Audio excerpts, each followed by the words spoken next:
کسی کی سمجھ میں نہیں آ رہا تھا کہ یکے بعد دیگرے 2 حادثے اچانک کیسے رونما ہو گئے۔ یہ سب کیا ہو رہا ہے؟ بھائی صاحب کی گرجدار آواز حال میں گونجی۔ بھائی صاحب زہرا کے قریب بیٹھے پوچھ رہے تھے کہ اسے کیا ہوا، لیکن وہ جواب دینے کی بجائے ماہیے بے آب کی طرح تڑپے جا رہی تھی۔ تھوڑی دیر تک میں اپنی جگہ بیٹھا یہ تماشا دیکھتا رہا، پھر اٹھ کر مجمع کو ہٹاتا ہوا آگے بڑھا اور گرجدار آواز میں بولا، تم سب اس عورت سے دور ہو جاؤ، میں اس کی بیماری کا علاج جانتا ہوں۔ میری آواز میں کچھ ایسی ہی گھن گرج تھی کہ باقی افراد تو پیچھے ہٹ گئے، لیکن بھائی صاحب اور ماتھر وہیں موجود رہے اور مجھے گھورنے لگے۔ کون ہو تم؟ ماتھر نے مجھے قہر آلود نظروں سے گھورتے ہوئے سوال کیا۔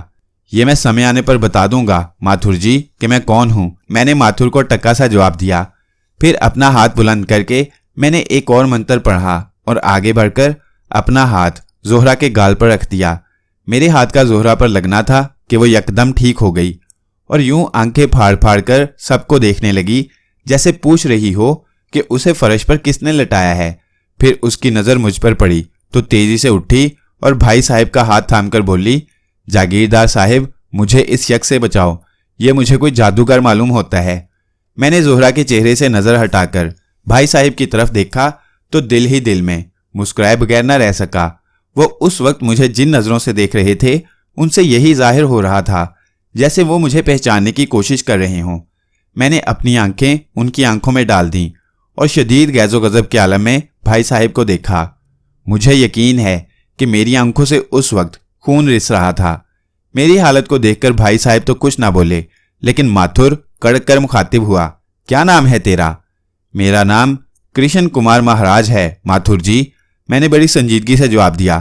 آج ہی یاترا سے واپس آیا ہوں، کسی نے بتایا کہ یہاں سندر ناریاں ناچ رہی ہیں، سو بھیس بدل کر چلا آیا، لیکن تمہیں اندر آنے کی اجازت کس نے دی تھی؟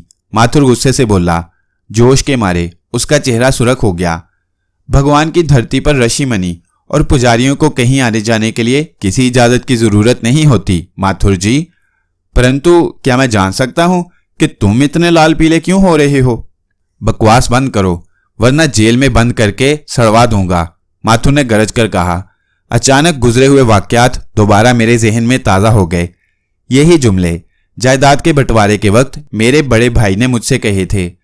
میرے زخم ہرے ہوئے تو انتقام کی آگ بھڑک اٹھی۔ مجھے بذات خود ایسا لگ رہا تھا جیسے میرے تمام جسم سے شعلے نکل رہے ہوں۔ قریب تھا کہ میں کوئی سخت اقدام کر گزرتا کہ بھائی صاحب لپک کر میرے قریب آئے اور آہستہ سے بولے، کیا واقعی تمہارا نام کرشن کمار ہے؟ کیوں تمہیں اچھمبا کیوں ہو رہا ہے جاگیردار صاحب بہادر؟ میں نے سخت لہجے میں کہا، میں مان نہیں سکتا تم افضل بیگ ہو بہو افضل بیگ۔ افضل بیگ؟ میں نے فلک شگاف کہا بلند کیا، پھر یکلخت سنجیدگی اختیار کر کے بولا، کس افضل بیگ کی بات کر رہے ہو جاگیردار صاحب؟ تم 100% وہی ہو، بھائی صاحب نے بڑے وثوق سے کہا۔ میری نگاہیں دھوکہ نہیں کھا سکتی، تمہارا نام افضل بیگ ہے؟ نہیں، میرا شبھ نام کرشن کمار مہاراج ہے، میں حقارت سے بولا۔ تم جس افضل بیگ کی بات کر رہے ہو جاگیردار صاحب، اسے مرے ہوئے ایک مدت گزر گئی، وہ کمزور تھا، اس لیے اس کا مر جانا ہی اچھا تھا۔ بھائی صاحب حیرت سے منہ پھاڑے کھڑے مجھے دیکھتے رہے۔ زہرا بائی کی خوشمگی نگاہیں بھی میرے چہرے پر مرکوز تھیں۔ ایس پی ماتھر غصے میں تھر تھر کانپ رہا تھا۔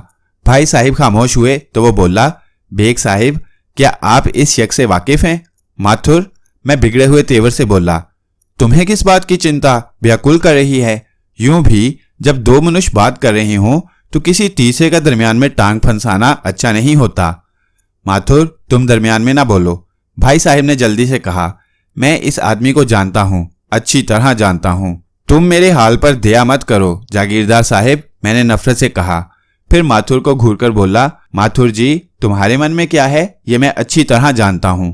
تم زہرا بائی کے کارن مجھے نیچا دکھانے کا جو خواب دیکھ رہے ہو وہ کبھی بھی پورا نہیں ہوگا، پرنتو اگر تم میں اتنی شکتی ہے کہ تم مجھ سے ٹکر لے سکو تو میں تمہیں منع نہیں کروں گا، آزما لو 2-4 ہاتھ۔ میں نے یہ جملہ جان بوجھ کر بولا تھا۔ ایس پی ماتھر میرا جواب سن کر آگ بگولا ہو گیا۔ زہرا بائی کی موجودگی میں وہ بھلا اپنی بے عزتی کیسے برداشت کر سکتا تھا؟ زہرا بائی کے علاوہ دوسرے معزز افراد کا خیال بھی اسے تھا،